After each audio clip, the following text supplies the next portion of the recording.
My parents took my $190,000 in savings for their golden child, but I had already outsmarted them. My parents forced me to give up the $190,000 I'd saved up for my dream because apparently, the golden child deserved it more. They treated me like nothing more than a backup plan. But what they didn't realize was that I had already taken steps before they even laid a finger on that money.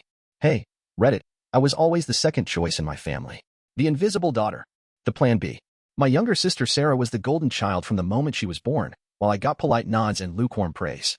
Sarah, on the other hand, received full-on celebrations for every little thing she did. But before I dive into all that, let me say this. I've noticed the channel's been slowing down a bit lately. If you're here and you like these stories, hitting that subscribe button is the easiest way to show support. It's fast, it's free, and it really helps keep this community growing strong. She was trying her best, they'd say about Sarah. I got an A- and was asked why it wasn't an A+. I learned early that if I wanted anything in this family, I'd have to fight for it tooth and nail. So that's exactly what I did. From the time I was 16, I worked babysitting gigs, tutoring jobs, retail shifts. I clipped coupons, walked to school to save on gas, and never once indulged myself. My dream was to attend a music conservatory in Europe. For nearly 10 years, I saved every single dollar toward that goal. By the time I hit 26, I had over $190,000 saved up from scholarships, side gigs, everything combined. It wasn't just a dream. It was my way out. Meanwhile, Sarah floated through life. She dropped out of one major, switched to another, and somehow tuition was always paid without question. My parents drained their retirement funds, took out loans, even refinanced the house, all for Sarah. When I asked for help, they told me I was independent and that they were proud of how self-sufficient I'd become. That pride disappeared the moment Sarah announced she wanted to open a boutique. Suddenly, my parents were looking at me over the dinner table with 4 smiles. They asked if I could contribute, not just help, but hand over my entire savings. I thought they were joking. I laughed. They didn't. They said Sarah had a real shot, that she had potential, and that her business could be a legacy for the family. My music degree? They called it a pipe dream, a luxury, an expensive hobby. They said I'd be fine, that I always figured things out. In their eyes, I was just the backup. Something inside me broke that day. I asked if they seriously expected me to throw away everything I'd built so Sarah could play dress up with the boutique. My dad said it wasn't throwing it away, just redirecting it to someone who could put it to better use. My mom reminded me that family comes first. Sarah just sat there with that smug grin she always gets when she knows she's won. I didn't argue. I just nodded and said, I'll think about it. What they didn't know was that 2 weeks before that dinner, I'd already started moving my money quietly, methodically. I'd been seeing red flags for months. Comments about how Sarah might get a business loan, how my savings were just sitting there doing nothing, how they'd help me later once things were more stable. I opened a trust account in another state, under a financial advisor's name I met through a friend. I rerouted my main savings into an investment account locked behind an early withdrawal penalty.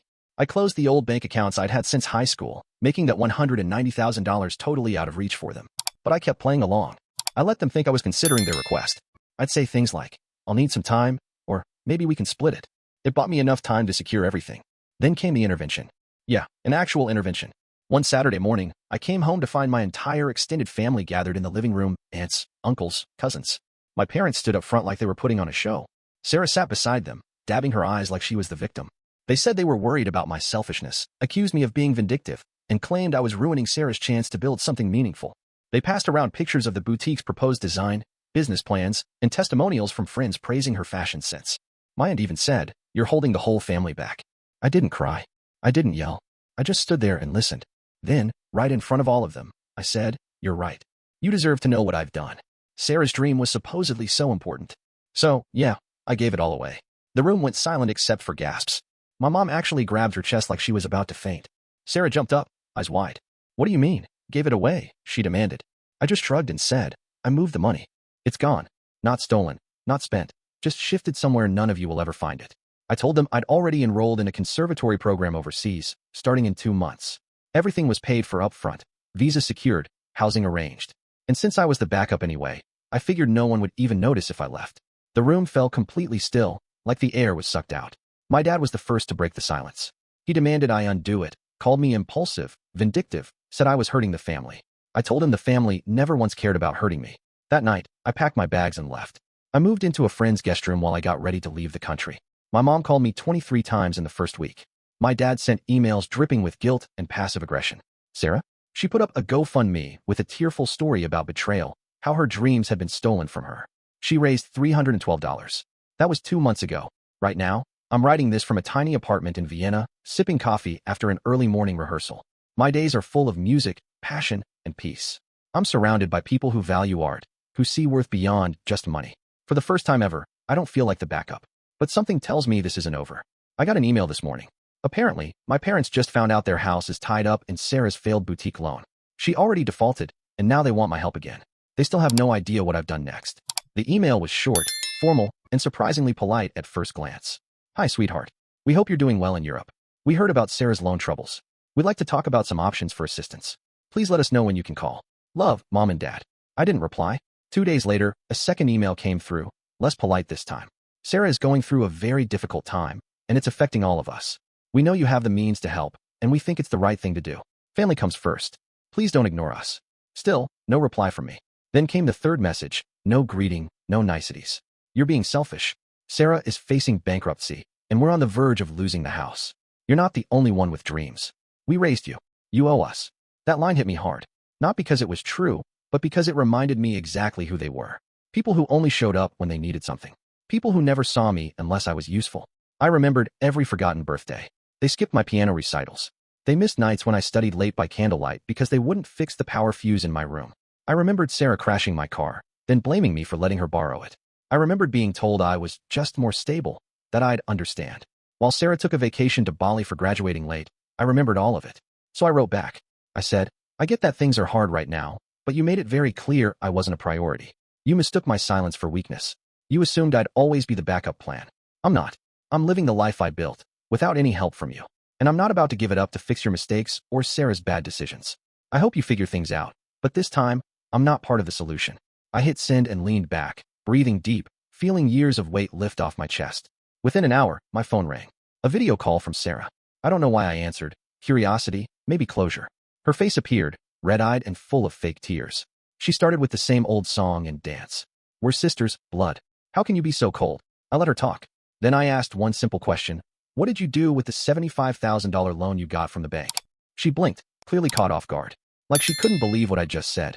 I cut her off before she could start making excuses. You blew it, I told her flatly. You spent that money on interior design and inventory without even locking down a proper location. You hired your friends instead of experienced staff. You skipped market research and ignored advice from professionals. You tanked your own store in less than 6 months. And now you want me to pay for your mess. She went quiet. I pressed on. You're not a victim, Sarah. You're just someone who never learned what consequences mean because Mom and Dad always shielded you. Well, I'm not them. Her face changed, pleading to something colder, sharper. Contempt. Fine, she spat. Keep your stupid money. I hope your little music dream crashes and burns. Let's see who's there for you when you're broke and all alone. Then she hung up. I stared at the screen for a long time, then locked my phone and tossed it on the desk. No tears, no sadness, just pure freedom. 2 weeks went by without a single word. Then one night, my friend Jake, who helped me sort my finances, sent me a message with a screenshot of an online post. My parents had put their house up for sale, desperate to stop foreclosure. Their retirement was wiped out. They were drowning in debt. Sarah had moved back home temporarily but was planning to move to California with her boyfriend, leaving Mom and Dad to deal with the wreckage. The comments under the post were brutal, people roasting them for taking their daughter's savings and throwing it all away on a boutique with zero plan. Word had gotten around. I didn't gloat, but I didn't feel sorry either. That night, I poured my feelings into a melody tense, sorrowful, then finally releasing. I called it the backup. My instructor cried when I played it in class. Weeks turned into months. My new life grew slowly, quietly, beautifully. I met people who understood passion, who encouraged creativity, who really saw me. I played at small concerts, made connections, and finally felt like I belonged somewhere. Then one day, I got a handwritten letter from my mom. She said they'd sold the house and moved into a rented duplex. Sarah had stopped speaking to them, blaming them for everything. Dad was working part-time at a hardware store. She asked if there was any way we could start over. We were wrong, she wrote. I see that now. I didn't reply. Forgiveness is powerful, but some wounds don't heal while the knife is still in someone's hand. A few nights ago, I debuted my first original series of compositions. The last piece was called Golden Child. The irony wasn't lost on me or the audience. After the show, an older couple came up to me. They said my music reminded them of their daughter who left home chasing a dream. They told me they were proud of me, even though they didn't know me.